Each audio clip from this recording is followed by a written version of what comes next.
ये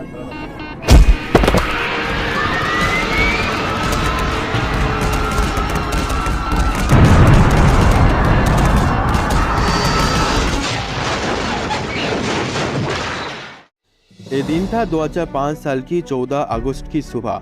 Helios flight 522 लैंडनिका airport से Greece की एयरपोर्ट एथेंस की तरफ जाने के लिए तैयार हो रही थी।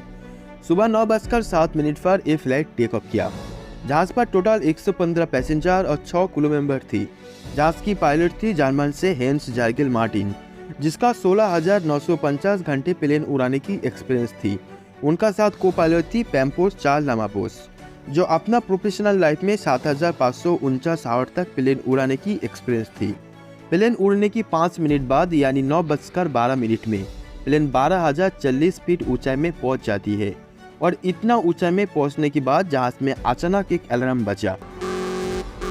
पायलट ने जब देखा तो समझा ये टेक ऑफ करने की अलार्म है। ये देखने के बाद दो पायलट सोच में पड़ गया, क्योंकि take off configuration alarm plane जब टेक ऑफ करती है तब बजती है, लेकिन 12,000 फीट ऊंचाई में अचानक ये अलार्म बजने की वजह समझ नहीं आ रहा था।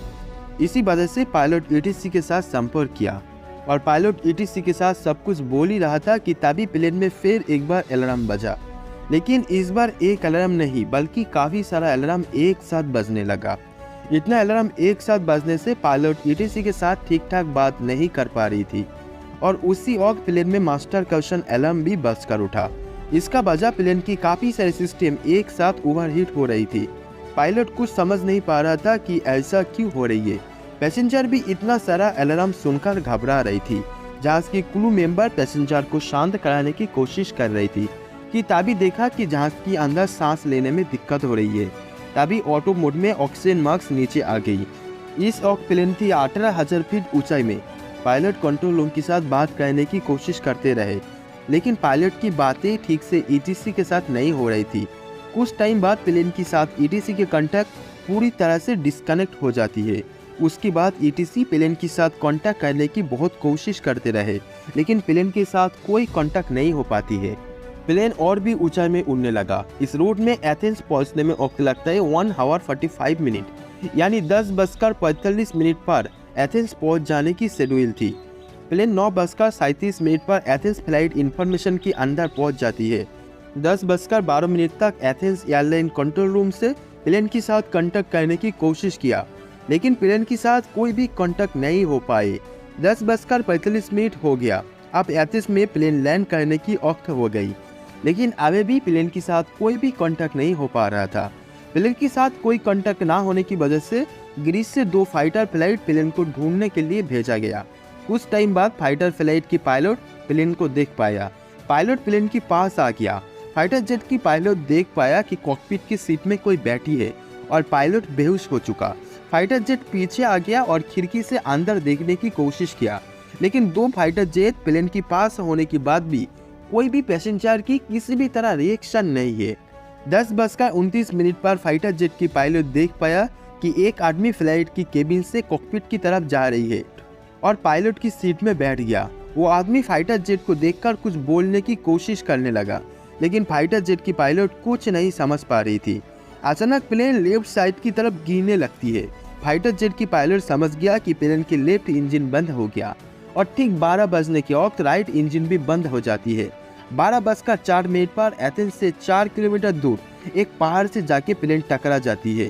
प्लेन के अंदर सभी पैसेंजर जलकर राख हो जाती है। फाइटर जेट की 2 पायलट के सामने 121 पैसेंजर की प्लेन क्रैश कर चुका, लेकिन वो 2 पायलट अफसोस के अलावा और कुछ नहीं कर पाया। थोड़ी देर में प्लेन 522 क्रैश कर चुका। एक खबर पूरा दुनिया में फैल गया। रेस्क्यू ऑपरेशन लॉन्च कर दी गई। 121 लोगों का डेड बॉडी एक एक करके वहां से ढूंढ निकाला गई। उन डेड बॉडी को पोस्टमार्टम किया गया तो पता चला जहाज पे मौजूद सभी पैसेंजर और पायलट जहाज क्रैश होने से 2 घंटे पहले ही मर चुका था। अब एक बड़ा सवाल था, अगर पायलट प्लेन क्रैश होने से 2 घंटे पहले ही मर चुका था तो 2 घंटे तक प्लेन किसने कंट्रोल कर रहा था? कुछ टाइम पहले एक शख्स की जिक्र किया था जो पैसेंजर केबिन से कॉकपिट की तरफ आ रहा था और जहाज को कंट्रोल करने की कोशिश कर रहा था। ये फ्लाइट अटेंडेंट एंड्रीज पोटोमो था। यही था जो प्लेन को कंट्रोल कर रहा था और कई बार ईटीसी के साथ मदद मांगने की कोशिश करी थी, एंड्रीज थोड़ी बहुत प्लेन उड़ाना जानती थी, लेकिन उनका पास उतना एक्सपीरियंस नहीं था कि बोइंग 737 जैसी बड़ी प्लेन को लैंड करवा सके। फिर भी एंड्रीज जहाज को शहर से दूर ले जाने में कामयाब हुआ था। अब जहाज को क्रैश होने की वजह जानने की कोशिश किया गया तो पता चला फ्यूल खत्म हो गया था, इसलिए इंजन काम करना बंद कर दिया था। इसी वजह से जहाज क्रैश हो गया था। लेकिन जहाज क्रैश होने से 2 घंटे पहले सभी पैसेंजर और पायलट मर चुका था। इसका पीछे क्या वजह थी, यही जानने के लिए पूरा इन्वेस्टिगेशन टीम लग गई। एक ऑफिसर जहाज को अच्छा से जांच करते करते जहाज की पैनल पे मौजूद एक बटन देख पाई। ये बटन थी जहाज के अंदर हवा की प्रेशर को कंट्रोल करना। जहाज की इंजन जब चलता है तब थोड़ा थोड़ा करके हवा को जहाज के अंदर भेजता है ताकि अंदर बैठे हुए लोगों को बराबर ऑक्सीजन मिलता रहे। आमतौर पर हवा की प्रेशर को कंट्रोल करने का बटन ऑटो में ही रहता है और कभी कभार इसे मैनुअल करना पड़े तो पायलट और को पायलट को अच्छा से नजर रखना पड़ती है।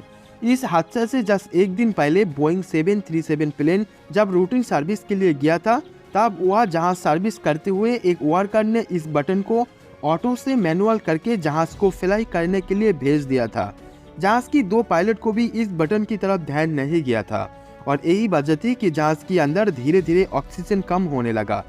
जब कॉकपिट के अंदर अलार्म बजना शुरू हुआ तब जहाज की 2 पायलट इसकी वजह जानने की कोशिश करते रहे, लेकिन एक बार भी पायलट की ध्यान इस बटन की तरफ नहीं गया। यही वजह से कॉकपिट के अंदर भी धीरे धीरे ऑक्सीजन कम होते गई और 2 पायलट धीरे धीरे बेहोश होने लगी।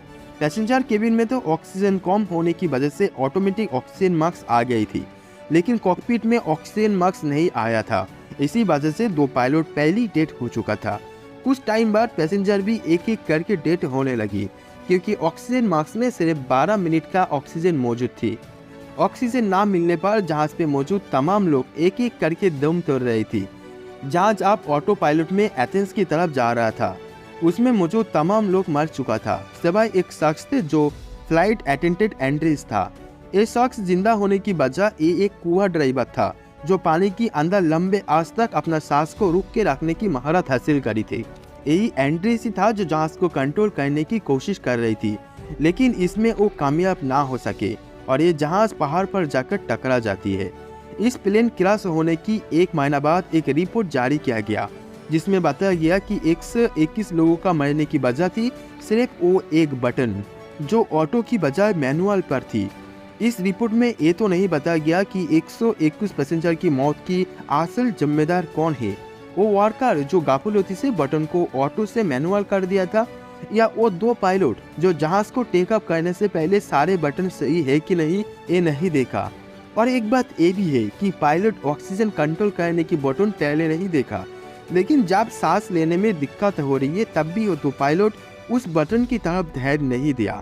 यानी हो सकती है पायलट वो बटन के बारे में भूल चुका था। आज की वीडियो इतना ही। वीडियो को भरपूर लाइक एंड शेयर करना। चैनल में पहली बार आई हो तो चैनल को सब्सक्राइब कर लेना। मिलते अगले एक शानदार वीडियो में।